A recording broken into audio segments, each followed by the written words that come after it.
नमस्कार, मैं अनिता जी। चौधरी और न्यूज अड्डा इंडिया पर आप सभी का स्वागत है। जय भारत, जय हिंद। देखिए, रामायण को लेकर के चर्चाएं आम हो गई हैं।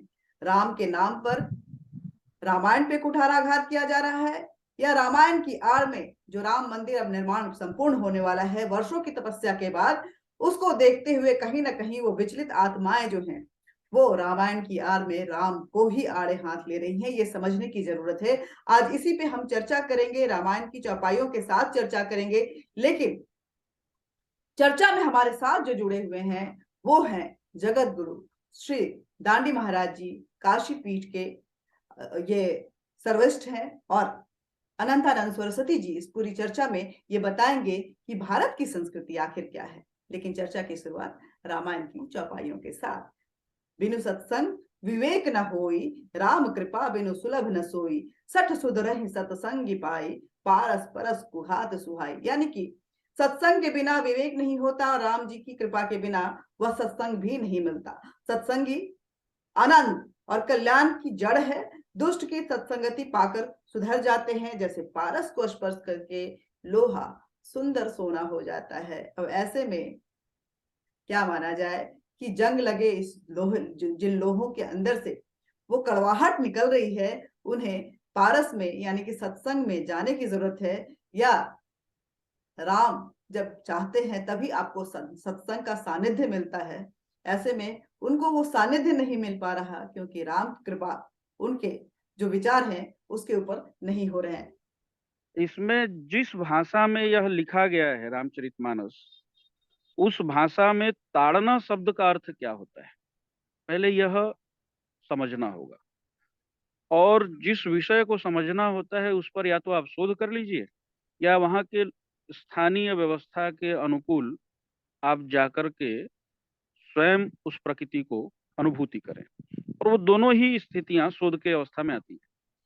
तो ताड़ना जिस भोजपुरी शब्द को कहा गया है, वो ताड़ने से तात्पर्य अगर आंग्ल भाषा में जो सहजता से समझ सकते हैं लोग, वो होता है कि ऑब्जर्व। सहज भाषा में उस क्षेत्र में लोग कहते हैं कि बच्ची हम तुम्हें ताड़त है, ये बनारस में संभर के रहा, या अमुक व्यक्ति तो के ताड़त हो बच के रहा। इसका तात्पर्य है कि आपको कोई ऑब्जर्व कर रहा है और अपने नेचर को बहुत सुव्यवस्थित आप रखिए। अब उसको हम यहाँ पर लाते हैं ढोल। तो ढोल अगर आप अनकॉन्शियस सिचुएशन में बजाएंगे तो वो पीटेंगे, उसमें से स्वर नहीं निकलेगा, वो पीटेंगे आप। ढोल बजाने के लिए आपके अंदर एक आपकी फिंगर्स जो हैं, फिंगर टिप्स कैसे इस वाद्य यंत्र को ध्वनि के रूप में परिणित करे, यह आपको सीखना पड़ेगा।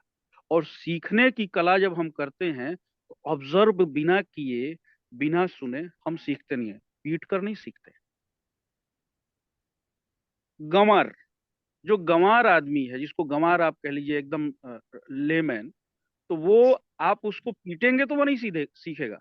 गंवार को अगर जैसे ही आप पीटेंगे वो जिद में आ जाएगा और वो उससे ज्यादा उदंड हो जाए।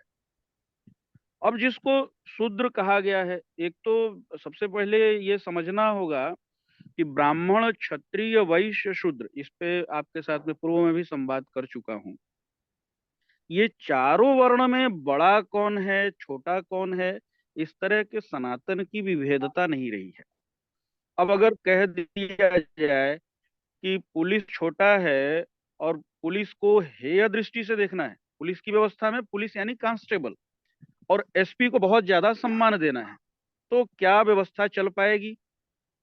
जो संवैधानिक नियम लॉ के बने हैं उसको फॉलो कराने का काम एक कांस्टेबल का है। एसपी वहां से ऑर्डर पर वो उसको रीड करते हैं, उस व्यवस्था को व्यापक रूप में संभालते हैं, और सिपाही स्थानीय स्तर पे सीमित जगह पर संभालता है।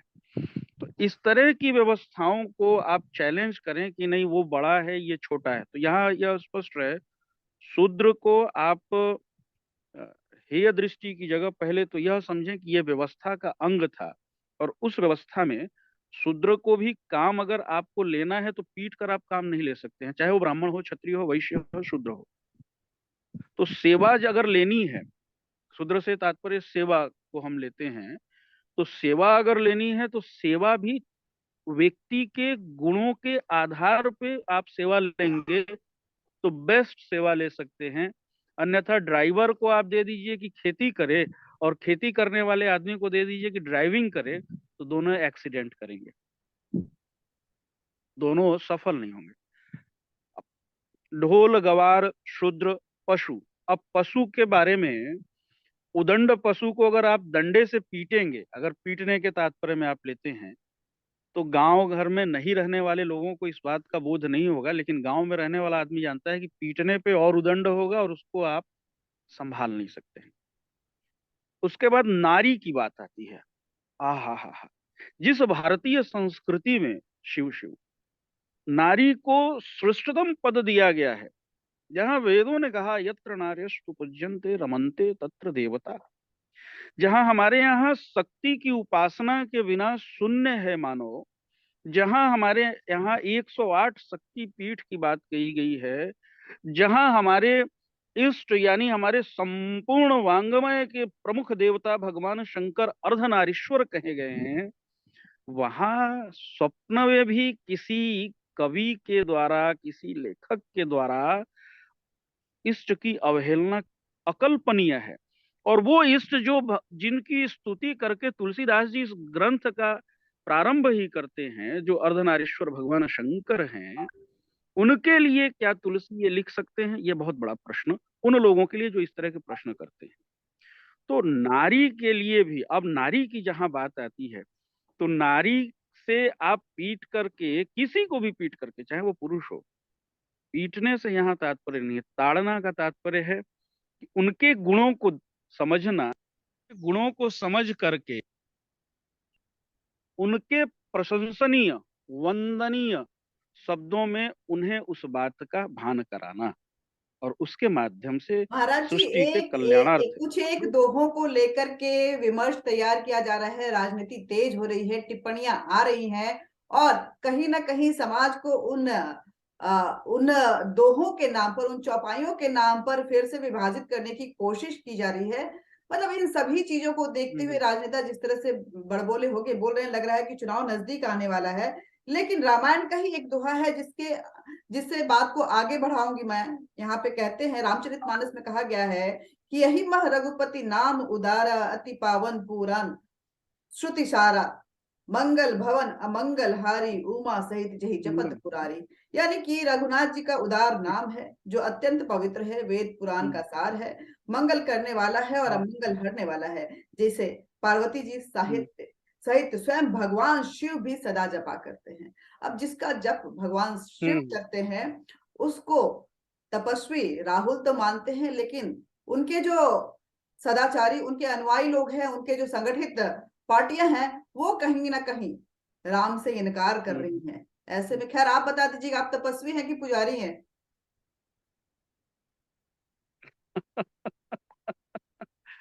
तपस्वी और पुजारी, एक पुजारियों का तो सहज ये देश भाषा में है नहीं कहा ना। जा, नहीं नहीं, बिना पूजा किए आप तपस्या में जा ही नहीं सकते हैं। तप क्या है? तप तो जब आप पूजित योग की, आप किस तरह से तपस्वी हो जाएंगे? जब आप पूजा करेंगे तभी तो तपस्वी होंगे, और तपस्वी होंगे, तपस्वी का तात्पर्य है वो श्रद्धावान है, वो समर्पित है, वो अपने सांस्कृतिक व्यवस्था को मानते हुए उस धरोहर को बचाने के लिए अपने इस मानवीय जीवन में, जिसको लौकिक दुनिया का भोग विलासिता कहा जाता है, उसमें रहते हुए भी उससे ऊपर है। जैसे भगवान राम एक पूजक भी थे और तपस्वी भी थे। वर्तमान में ये जितनी बातें बोलने वाले लोग हैं, जो भी बोल रहे हैं, वो केवल एक नकारात्मक राजनीति करके चर्चा में आना चाहते हैं। उन्हें लग रहा है कि यह हम बोलेंगे, और ये जैसे ही बोलेंगे यह चर्चा में आ जाएगा। इसीलिए हमारे यहाँ वेदों ने कहा है, भद्र सुनो, भद्र बोलो, भद्र देखो। और वर्तमान की व्यवस्था में हमारे यहाँ इस बात की स्वीकृति भी है कि ऐसे लोगों की चर्चा ही न हो। आप चर्चा करना बंद कर दीजिए कि ये निंदा कर रहे हैं। आप देखिए कि ये निंदा करने वालों की बाढ़ जो आई हुई है वो अपने आप स्वतः समाप्त हो जाएगी। जिस भगवान राम की आप चर्चा कर रहे हैं, जितने लोग हैं, क्या वो स्वामी प्रसाद मौर्य या बिहार का जो शिक्षा मंत्री है वो राम सादृश्य पुत्र नहीं चाहते हैं क्या? या जानकी सादृश्य बहू नहीं चाहते हैं क्या? धरा पे ऐसा कोई नहीं है पिता के रूप में जो यह ना चाहता हो कि राम जैसा उसका पुत्र हो। मैं कहूं और वो मान जाए। देखिए, रामचरितमानस को लेके मुझे कोई एतराज नहीं है, लेकिन रामचरितमानस के कुछ अंश जिसमें जातियों को इंगित करते हुए, वर्ग विशेष को इंगित करते हुए, वर्ण विशेष को इंगित करते हुए कटाक्ष किया गया है, अपमानजनक टिप्पणियां की गई हैं, उन अपमानजनक टिप्पणियों को प्रतिबंधित किया जाना चाहिए। ये हमारी मांग है। जैसे उन्हीं चौपाइयों का एक अंश है कि जे वर्णाधम तेल कुम्हारा सुपच किरात कोल कलवारा, मानी जातियों का नाम लेते हुए तेली, कुम्हार, सुपच, किरात, कोल, कलवार, इत्तेफाक है सभी हिंदू धर्म मानने वाले लोग, इनको अधम यानी नीच कहा गया है। इस शब्द से इन जातियों के लाखों करोड़ों लोगों को कहीं न कहीं उनकी भावनाएं आहत होती हैं।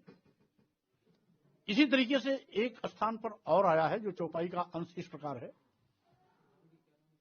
कि ढोल गंवार सूद पशु नारी शकल ताड़ना के अधिकारी।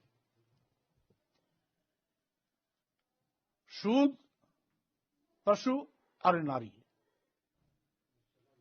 यानी महिलाओं को भी उसी पशु की कैटेगरी में, शूद्र को भी उसी कैटेगरी पशु कैटेगरी में, सबको ताड़ना, दंडित करना, मारना। कौन सा पाप कर दिया है शूद्रों ने? वो भी हिंदू वर्ण की चौथे पायदान के लोग हैं। देश के सभी आदिवासी, दलित, पिछड़े यही तथाकथित शूद्र वर्ग में आते थे। तो जबकि ये भी हिंदू धर्म के मानने वाले लोग हैं, तो कौन सा ये धर्म है जो अपने ही धर्म के मानने वालों को इस प्रकार से दंडित किए जाने का प्रावधान करता है? हम समझते हैं धर्म मानव कल्याण के लिए होता है, मानव सम्मान के लिए होता है, मानवता के लिए होता है। लेकिन मानवता पर कोई कुठाराघात करता है, मानव सम्मान, मानव स्वाभिमान से कोई खिलवाड़ करता है, तो धर्म नहीं हो सकता। और इसी क्रम में हम ये भी जानते हैं कि धर्म सबके लिए बराबर होता है। लेकिन तुलसीदास जी की एक चौपाई से ये भी स्पष्ट किया गया, नहीं, कुछ के लिए कुछ के लिए कुछ व्यवस्था होती है, जिसमें लिखा गया है कि पूज ही विप्र सकल गुणहीना, पूज ही न शूद्र गुण ज्ञान प्रवीणा। यानी विप्र ब्राह्मण समस्त गुणों से हीन है, कोई भी उसके अंदर गुण नहीं है, फिर उसका सम्मान करो। लेकिन शूद्र कितना भी पढ़ा लिखा विद्वान हो, ज्ञानी हो, प्रकांड जानकारी हो, फिर भी उसका सम्मान मत करो, क्योंकि वो शूद्र है। तो ये जो भेदभाव की भावना है, ये धर्म का चरित्र नहीं है। यद्यपि मैं इसको धार्मिक पुस्तक के रूप में मानता भी नहीं, क्योंकि जब बाबा तुलसीदास ने खुद कह दिया कि मैं स्वांता सुखाय के लिए इसको लिख रहा हूं, तुलसीदास जी ने रामचरितमानस को अपनी खुशहाली के लिए लिखा है। स्वांता सुखाय तुलसी रघुनाथ गाथा, और उसको उसमें विभिन्न प्रकार का भाषा निबंध का इस्तेमाल करते हुए लिखा है। तो उनके लिखने पर ऐतराज नहीं, लेकिन वो अंश जिससे एक बहुत बड़े वर्ग, महिला समुदाय, एक वर्ण शूद्र समाज, तमाम जातियां को इंगित करते हुए अपमानित किए जाने की टिप्पणी की है, इसको उस हिस्से से अलग कर दिया जाए या सरकार द्वारा प्रतिबंधित कर दिया जाए। ऐसा कोई माने स्त्री भी नहीं बनी है कि वो राम सादृश्य पत्नी नहीं चाहती है। इस धरा पे ऐसा कोई मित्र नहीं है जो राम सादृश्य मित्र नहीं चाहता है। ऐसा मित्र जो युद्ध में जीतने के बाद भी सर्वस्व सौंप दे सुग्रीव को कि ले जाओ और तुम अपना राज्य चलाओ। दशरथ जी के एक बार कहने के बाद पलट के पूछे भी नहीं और उनके शब्दों को पूर्ण करें। तो ये जितनी ये राजनीति है, ये राजनीति करने वाले लोगों को लगता है कि इससे हमको लोग जानने लगेंगे। यश सबको चाहिए। हमारे यहाँ 3 ऐशनाएं रहेगी हैं, उत्तृष्णा, वितृष्णा, लोकेष्णा। तो ये जितने भी लोग बोलने वाले हैं वो सभी लोग वित्तेषणा में, सॉरी, लोकेषणा प्राप्त करने की स्थिति में अपने आप को पा रहे हैं। तो वो चाहते हैं कि गलत ही बोलकर एक बार हमको दुनिया जान जाए। उसी प्रकार से चाहे वो स्वामी प्रसाद मौर्य, बिहार के शिक्षा मंत्री को कौन जानता था। अभी भी इतना चर्चा में आने के बाद हमें नाम भी ध्यान नहीं है, क्योंकि मेरे स्वभाव में है कि शास्त्र ने कहा ऐसे लोगों को वहीं छोड़ दो, तो छोड़ दिया गया। ये रामायण में निश्चित एक स्वामी और प्रसाद चौपाई मौर्य कही ने गई कुछ है। अच्छे कार्य किए हैं। रामायण में एक और बात कही है, होई है वही जो राम रचि राखा, हो कई तर्क बढ़ावे साखा, अस कही लगे जपत हरिनामा, गई सती जह प्रभु सखधामा। मतलब कि क्या समझे कि ये जो हो रहा है वो राम रचि राखा है, राम करवा रहे हैं, या कहीं ना कहीं इन नेताओं के माध्यम से एक ऐसा विमर्श तैयार किया जा रहा है महाराज जी। देखिए, क्योंकि देखिए तो चाहे वो बागेश्वर धाम हो या रामायण हो या कई कई ऐसे मंदिर को लेकर के जो ऑब्जेक्शन रेज किया जा रहा है, उसमें भारत की संस्कृति को कुठाराघात करते हुए कहीं ना कहीं उसको डैमेज करने की कोशिश की जा रही है। और ये एक विमर्श तैयार किया जा रहा है कि रामचरितमानस, रामायण हमारा पवित्र ग्रंथ है, तो वो कहीं ना कहीं दलित विरोधी है, समाज विरोधी है, स्त्री विरोधी है, ये कह के उसकी तरफ से वो आस्था खत्म करने की कोशिश की जा रही है। ये साजिश है देखिए, इस या देश में बेवकूफ? जो लोग इस देश में जो लोग सत्ता को चलाना चाहते थे एक अपने भोग के लिए, उन लोगों की ये सुनियोजित व्यवस्था है कि दलित शब्द लाए और उस दलित के माध्यम से भारत के उन सभ्य सांस्कृतिक लोगों को तोड़ना कि आपके ऊपर अत्याचार हुआ है। और वो लगातार यह कार्य कर रहे थे, कर रहे हैं और अभी भी इसी रूप में कर रहे हैं। इस भारत के अंदर मैं वो बात नहीं कहना चाहता था, लेकिन आपको संज्ञान में लाना चाहूंगा कि इस भारत के अंदर अधिकांश जगहों पर ऐसे केंद्र हैं जहां जो शौचालयी व्यवस्था को संचालित करने वाले सुलभ कॉम्प्लेक्स का नाम सुना है आपने? सुलभ कॉम्प्लेक्स, उसको चालू करने वाले एक ब्राह्मण मिस्टर पाठक हैं। और उनको चलाने वाले जब जाएंगी आप वर्तमान में, तो वहां बहुत से ब्राह्मण आपको बैठे हुए मिल जाएंगे जो चला रहे हैं। बहुत से ब्राह्मण रिक्शा खींच रहे हैं, बहुत से क्षत्रिय जो हैं छोटे छोटे चाय की टपरी लगाकर बेच रहे हैं। तो उनके ऊपर चर्चा नहीं है। बहुत से गांवों में ब्राह्मण, क्षत्रिय, वैश्य रोटी के लिए भी माने हाड़ तोड़ मेहनत कर रहे हैं। लेकिन उनको एक सिनेमा के भी माध्यम से हम देखते हैं भारत के स्वतंत्रता के बाद कि बार बार यह स्थापित किया गया कि ब्राह्मण, क्षत्रिय और शुद्ध वैश्य जो है मिलकर शूद्र का शोषण कर रहे हैं। जबकि हम ग्रामीण परिवेश से आते हैं, लौकिक बात बता रहे हैं हम आपको कि गांवों में जमींदार होता था और उसी जमींदार ने सबको जमीन दे करके बसाया। और जमींदार ज्यादातर ब्राह्मण, क्षत्रिय, वैश्य होते थे। और अगर शूद्र की अवहेलना की बात होती भारत में तो रैदास की शिष्या मीराबाई नहीं होती। शूद्र की अवहेलना की बात होती तो अंबेडकर जी को गायकवाड़ पढ़ने के लिए नहीं भेजते। अगर शूद्र की अवहेलना की बात होती तो अंबेडकर नाम ब्राह्मण अपना अंबेडकर जी को नहीं देते, बाबा साहब को। ये सब आजादी के पहले की बातें बता रहा हूँ, ये नहीं कि सब कपोल कल्पित है। तो ये पूर्णतया उन लोगों का एक राजनैतिक विद्वेष है कि वो किस एन केन प्रकारेण वो चाहते हैं कि स्वतंत्र भारत में वर्तमान में निश्चित एक ऐसी सरकार है जो आम जन को लाभान्वित कर रही है, प्रत्यक्ष प्रत्यक्ष लाभान्वित कर रही है। पूर्व में ऐसी व्यवस्थाएं बनती थी जो चंद लोगों के लिए शहरों तक सिमट कर रह जाती थी, आज व्यवस्थाएं गांवों को जोड़ रही हैं, तो उनको दर्द होगा। आजाद भारत में, आजाद भारत के पूर्व राजा होते थे, आजाद भारत में तमाम पार्टियां ऐसी हैं जो पिता ने खड़ा किया, दादा ने खड़ा किया और उनके पोते और पुत्र चला रहे हैं।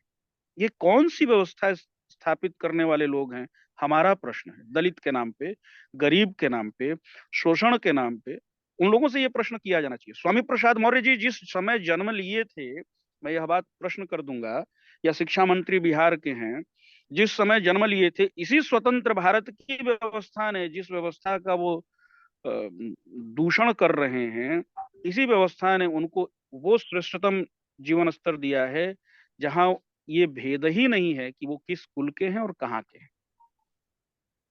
जाहिर और सी अभी बात। उन्होंने जिस चौपाई के ऊपर, शिक्षा मंत्री जी ने जिस चौपाई के ऊपर लगाया यह कि अधम जाति में विद्या पाए, बयऊ जरा अही दूध पिलाए, ये किसने कहा है? ये कागभूषण जी कह रहे हैं। क्यों कह रहे हैं? इस विषय को उन्हें पढ़ना चाहिए, समझना चाहिए। वो मैंने अपने आप को प्रभु के सम्मुख गौरवान्वित महसूस होकर कह रहे हैं। यहाँ नकारात्मक भाव में सब चीज को आपका, जैसे मैंने ताड़ना को कहा कि नकारात्मक में ले जा रहे हैं, वो आपका विवेक है, आपका दर्शन है, आपका चिंतन है। आप चिंतन ही नकारात्मक करेंगे किसी भी चीज को लेकर के तो निश्चित आपको वही दिखेगा। तो ये राजनीति कर रहे हैं, और इसको राजनीति की जगह हम लोग कहें कि ये राजनीति भी नहीं है, ये कूटनीतिक व्यवस्था है। राम जैसा पुत्र चाहिए, सीता जैसी बहू चाहिए, राम जैसा मित्र चाहिए, राम जैसा अ, अपना सेवक चाहिए, राम जैसा सानिध्य देने वाला गार्जियन चाहिए, लेकिन राम की निंदा भी करना है, क्योंकि उसी कूटनीतिक व्यवस्था से मैं समाज में स्थापित हो पाऊंगा। ये विद्वेष फैला रहे हैं लोग, और इस पर कानून के तहत, भारतीय संविधान के तहत, विधि व्यवस्था के अनुकूल इनके ऊपर सम्मत कार्रवाई होनी चाहिए कि आपने जो बात कही है ये कैसे कह दिया। ये वही भोजपुरी क्षेत्र के लोग हैं जो स्वयं अपने स्थानीय भाषा के संवाद में कहते होंगे अपने मित्रों के साथ हंसी में, ठिठोली में, बेटा हम तुमको ताड़ रहे हैं, बताएंगे तुमको, समझ लो तुम गलती करो, तुम पकड़ा जाओ गलती खाली पर। तो आप प्रयोग करें तो उत्तम, और शास्त्र ने आपकी ही लोक भाषा को सही दृष्टि में रखा है तो उसको आप निंदित कर रहे हैं। ये वो लोग हैं जो सत्ता के लिए सांस्कृतिक व्यवस्था को दूषित कर रहे हैं। लेकिन जी सिर्फ रामायण ही नहीं, संत समाज पे भी कुठाराघात हो रहा है। आप देख रहे हैं कि जी बागेश्वर धाम में धीरेन्द्र शास्त्री जी पर किस तरह से प्रहार हो रहा है। और एक तरफ धीरेन्द्र शास्त्री जी को आड़े हाथ लिया जा रहा है, दूसरी तरफ रामायण पे टिप्पणियां की जा रही हैं। संत समाज जो कि राम मंदिर को बनवाने के लिए एकजुट हुआ था और उन्होंने अपनी प्राणों की बाजी लगा दी थी, अपने प्राणों की, अपने जान की परवाह नहीं किए थे, आज उसी राम मंदिर को जब कंप्लीट होने का समय आया हुआ है, राम पूरा देश उसको उसके दर्शन के लिए, रामलला को अपने गर्भगृह में देखने के लिए उत्साहित है, ऐसे वक्त में रामायण पर टिप्पणी करते हुए क्या आप मानते हैं कि संत समाज, भारत की संस्कृति और भारत के राम को एक बार फिर से आड़े हाथ लिया जा रहा है? और ऐसे में एक बार फिर संत समाज को एकजुट कर होते हुए बताने की जरूरत है कि समाज का परिदृश्य कैसा होना चाहिए। आखिर साधु संत समाज जिनके ऊपर भी कुछ दायित्व है कि धर्म की रक्षा के लिए, वो शांत क्यों बैठे हुए हैं? आपने बड़ा अच्छा बात रखा है, बागेश्वर धाम और राम मंदिर। राम मंदिर को इस देश की सांस्कृतिक व्यवस्था का एक आधार स्तंभ लेकर चलने वाली संस्था राष्ट्रीय स्वयंसेवक संघ के अनुसांगिक संगठन विश्व हिंदू परिषद ने उठाया। विश्व हिंदू परिषद ने उठाया और उसी मातृ संस्था की एक संस्था है, पितृ संस्था कह सकते हैं, भारतीय जनता पार्टी जनसंघ थी। तमाम जगहों से निकलते हुए भारतीय जनता पार्टी के रूप में हुई। मैंने कभी मैनिफेस्टो पढ़ा नहीं है, सुना है आप जैसे पत्रकारों के माध्यम से। तो उस मैनिफेस्टो में इन लोगों ने धारा 370, राम मंदिर और इस तरह की जो व्यवस्थाएं रखी थी, वो सारी व्यवस्थाएं जब इन लोगों ने पूरी कर दी, भाई जनता के बीच अपने मैनिफेस्टो के आधार पे लोग जाते हैं और विकास दे ही रहे हैं, तो जो राजनीति करने वाली पार्टियां हैं उनको लग रहा है कि हमारे मैनिफेस्टो, और मैं स्पष्ट राजनीतिक विषय बोल रहा हूं, और भाजपा के मैनिफेस्टो में जब दिखाया जाएगा जनता के सामने कि मैंने जो कहा था वो कर दिया, इन लोगों ने जो कहा आज तक नहीं किया, हम अगर 10 साल में, 10 साल इनके 24 में पूरे होने वाले हैं, अगर हम 10 साल में अपने कहे हुए बात को कर सकते हैं, तो आप कल्पना करिए कि आपको कितना मिसलीड और मिसगाइड किया गया अन्य पार्टियों के द्वारा। एक तो ये विषय। दूसरा, जैसा आपने पूछा राम मंदिर पर, यह स्पष्टीकरण है। दूसरा विषय आपने कहा संतों का और बागेश्वर धाम का। तो संतों के लिए भर्तृहरि हरि जी ने लिखा है, कहा है कि कटहल के सादृश्य साधु को चलना चाहिए, कटहल समझ रही हैं, और किले में रहना चाहिए। किला मतलब संतों के बीच रहना चाहिए। आज क्या हो रहा है कि कहीं ना कहीं कुछ त्रुटियां हैं, उन त्रुटियों को समझने की जरूरत है, और विनम्र भाव से, सहज भाव से, और तुलसीदास जी की उस चौपाई को जीवन में उतार करके हम संतों को चलने की जरूरत है। सहज स्वरूप ब्रह्म अविनाशी, सदा एक रस रत उदासी। लोक में हम रहें लेकिन लोक को अपने ऊपर हावी न होने दें। सहज हमारी जीवन शैली हो, सहज हमारी व्यवस्था हो, सहज हमारा आचरण हो, निश्चित जो विवाद के स्वरूप सामने दिख रहे हैं वो नहीं आएंगे, क्योंकि हम स्पष्टीकरण स्वतः दे सकते हैं। लेकिन उस सहजता में कहीं ना कहीं कमी तो आई है, इसको स्वीकारना पड़ेगा हमें। हम जब घर छोड़ते हैं तो एक कपड़ा रहता है हमारे पास, वो भी नहीं रहता है, वैराग्य रहता है। और जब हम सन्यासी हो जाते हैं तो हमें, मैं किसी के ऊपर टिप्पणी नहीं कर रहा हूं, हमें कौन सी व्यवस्था ऐसी बाधित कर रही है कि हमें बहुत बड़ी सुरक्षा चाहिए।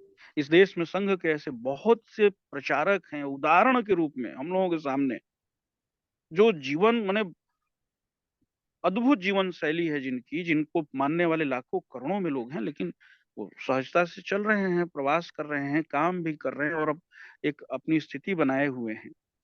तो यह, इसमें थोड़ा सुधार करना पड़ेगा, संतों को निश्चित करना आपको पड़ेगा। लगता है कि ये बागेश्वर जी उन्हीं के द्वारा स्थापित आप मानते हैं कि अ, वीरेंद्र शास्त्री जी के अंदर सुधार की जरूरत है? निश्चित। आप ये बताइए, विश्व हिंदू परिषद इतने दिनों से कार्य कर रहा है और इस तरह मैंने धर्म को लेकर कार्य करता है, धर्मांतरण गृह वापसी को लेकर कार्य करता है, क्या इस विषय पर इतना ज्यादा बवाल हो हल्ला हुआ है क्या?